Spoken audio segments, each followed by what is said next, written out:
Samantala, naiproklama na ang ilang nagwaging kandidato sa ilang lugar sa Luzon. Kabilang dyan si Sandro Barcos na unopposed bilang Ilocos Norte 1st District Representative. Ipinroklama rin gobernador o governor-elect ang kanyang tiyahin na si Cecilia Araneta Marcos. Vice Governor-elect ang pinsan niya na si outgoing Governor Matthew Marcos Manotoc. Muli ring nahalal bilang congressman sa ikalawang distrito ng probinsya si Angelo Barba. Ipinroklama naman bilang Pampanga 2nd District Representative si former President Gloria Arroyo na walang kalaban sa posisyon. Nagpalitan naman sa pwesto o magpapalitan sa pwesto ang mag-inang sina Pampanga Governor-elect Lilia Pineda at Vice Governor-elect Dennis Delta Pineda.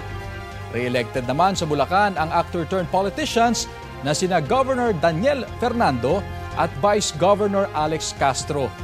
Ipinroklama naman bilang gobernador si Cavite o ng Cavite si Abeng Remulla.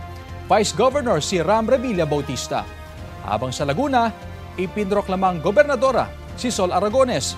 Vice Governor-elect ang abogadong si J.M. Karait.